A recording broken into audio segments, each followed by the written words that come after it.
প্রিয় দর্শক, সারাদিনের দেশ বিদেশের তাজা 10টি খবর নিয়ে হাজির হয়েছি আমি মারুফা খাতুন। চলুন দেখে নেওয়া যাক শুরুতেই শিরোনাম।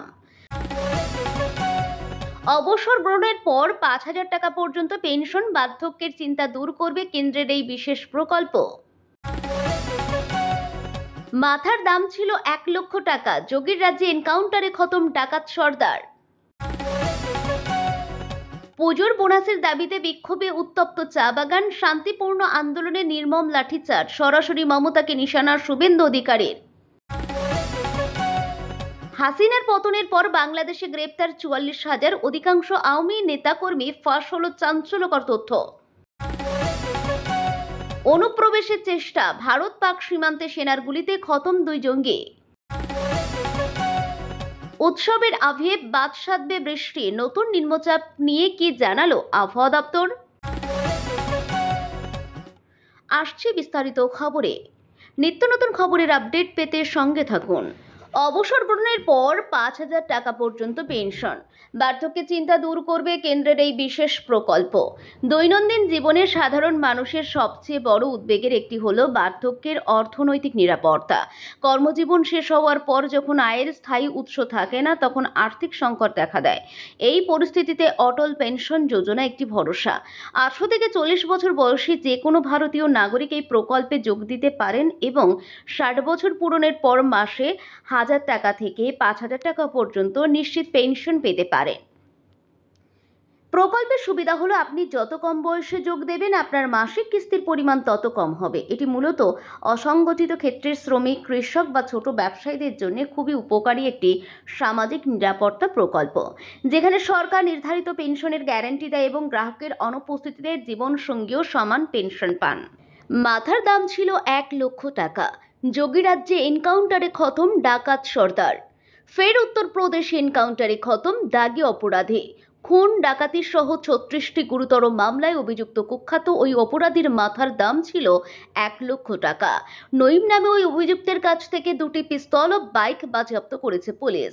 মিরপুর পুলিশ সূত্রে জানা গিয়েছে, তাদের কাছে খবর ছিল পুলিশের হিটলিস্টে থাকা দাগী অপরাধী নঈমকে এলাকায় দেখা গিয়েছে।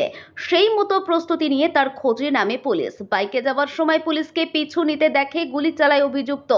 অপরাধীর ছোড়া গুলি লাগে ইন্সপেক্টর বাবলু বর্মার বুলেট প্রুফ জ্যাকেটে ও হেড কনস্টেবল কালু রামের হাতে। পাল্টা গুলি চালায় পুলিশ। নঈমের বুকে গুলি বিঁধতেই মাটিতে পড়ে যায় সে। পরে হাসপাতালে নিয়ে যাওয়া হলে সেখানেই তাকে মৃত বলে ঘোষণা করেন চিকিৎসকেরা। পুলিশের তরফে জানানো হয়েছে, নঈম খালাপাড় থানা এলাকার বাসিন্দা, দীর্ঘদিন ধরে অপরাধের সঙ্গে যুক্ত।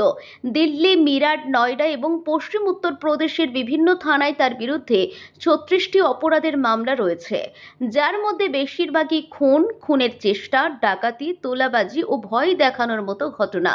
তাকে পাকড়াও করতে একাধিকবার অভিযানও চালানো হয়। অবশেষে এনকাউন্টারে মৃত্যু হলো নঈমের।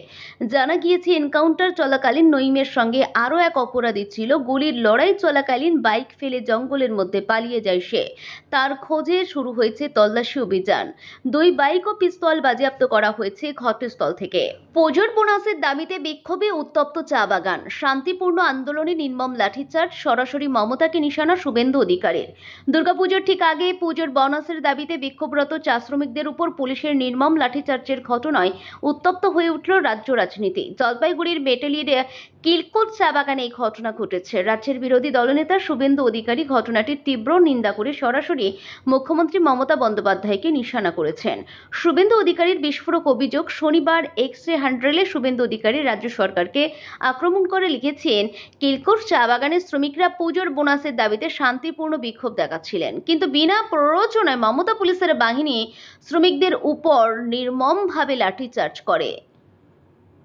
তিনি অভিযোগ করেন, এক পুলিশ আধিকারিক চা শ্রমিকের অকথ্য ভাষায় গালিগালাজ করেছেন। বিরোধী দলনেতা এই ঘটনাটিকে মমতা বন্দ্যোপাধ্যায়ের অপ্রশাসনের ফল বলে আখ্যা দিয়েছেন। হাসিনার পতনের পর বাংলাদেশে গ্রেপ্তার 44,000, অধিকাংশ আওয়ামী নেতাকর্মী, ফাঁস হলো চাঞ্চল্যকর তথ্য। বাংলাদেশের প্রাক্তন প্রধানমন্ত্রী শেখ হাসিনার পদত্যাগের পর গত ১৩ মাসে প্রায় ৪৪,৪৬৯ জনকে গ্রেপ্তার করেছে পুলিশ, যাদের মধ্যে অধিকাংশই আওয়ামী লীগের নেতাকর্মী। একটি চাঞ্চল্যকর পুলিশ রিপোর্ট অনুযায়ী গ্রেপ্তারকৃতদের প্রায় ৩৭% এখনও জামিন পাননি। এই গণগ্রেপ্তারের ঘটনায় রাজনৈতিক প্রতিহিংসার প্রশ্ন ওঠায় ডক্টর মোহাম্মদ ইউনূসের অন্তর্বর্তী সরকারের উদ্দেশ্য নিয়ে বিতর্ক তৈরি হয়েছে। যদিও পর্যাপ্ত তথ্য প্রমাণের অভাবে ৭৩% গ্রেপ্তারকৃত জামিন পাওয়া স্বরাষ্ট্র মন্ত্রক অসন্তুষ্টি প্রকাশ করেছে, যা পুলিশের দুর্বলতাকে ইঙ্গিত করছে। অনুপ্রবেশের চেষ্টা, ভারত পাক সীমান্তে সেনার গুলিতে খতম ২ জঙ্গি। ফের গুলির লড়াই কাঁপল ভূস্বর্গ। অপারেশন সিঁদুরেও শিক্ষা হয়নি ফের নিয়ন্ত্রণ রেখা পেরিয়ে অনুপ্রবেশের চেষ্টা জঙ্গিদের। ভারতীয় সেনার গুলিতে নিকেশ ২ জঙ্গি। কাশ্মীরের কুপওয়ারা জেলার কেরান সেক্টরে সেই ঘটনা ঘটেছে। এরপরে সীমান্ত এলাকায় বাড়ানো হয়েছে নিরাপত্তা। শুরু হয়েছে ভারতীয় সেনার সার্চ অপারেশন। সেনা সূত্রে খবর, ওই ২ জঙ্গি জম্মু কাশ্মীরে নতুন করে নাশকতা চালাতেই সীমান্ত পেরিয়ে ভারতে ঢোকার চেষ্টা চালাচ্ছিল, যদিও তা ভেস্তে দেওয়া হয়েছে বলে দাবি সেনার। পহেলগাঁও হামলার পর কেটে গিয়েছে কয়েকটা মাস, ধীরে ধীরে স্বাভাবিক ছন্দেই ফিরতে শুরু করেছে উপত্যকা। এরই মধ্যে জম্মু ও কাশ্মীরে ১২টি পর্যটন স্থল খুলে দেওয়ার সিদ্ধান্ত নেওয়া হয়েছে। জম্মু ও কাশ্মীরের লেফটেন্যান্ট গভর্নর মনোজ সিনহার নেতৃত্বে ইউনিফাইড কমান্ডের সদর দপ্তরে একটি উচ্চ পর্যায়ের বৈঠকে এহেন সিদ্ধান্ত নেওয়া হয়। একদিকে যখন পর্যটক টানতে নতুন করে তৈরি হচ্ছে কাশ্মীর, সেই সময় ফের একবার আশঙ্কার কালো মেঘ। উৎসবের আভে বাদ সাধবে বৃষ্টি। নতুন নিম্নচাপ নিয়ে কি জানালো আবহাওয়া দপ্তর? পঞ্চমী থেকে শুরু প্যান্ডেল হপিং, বৃষ্টিকে উপেক্ষা করে প্যান্ডেলে ভিড়। আবহাওয়া দপ্তরের তরফ থেকে জানানো হয়েছে, নিম্নচাপের প্রভাবে পুজোয় ভারী বৃষ্টি কলকাতায়। শনিবার সকালে উড়িষ্যার উপকূল দিয়ে স্থলভাগে প্রবেশ করেছিল নিম্নচাপ। ধীরে ধীরে শক্তি হারিয়ে তা আরও পশ্চিমে সরবে।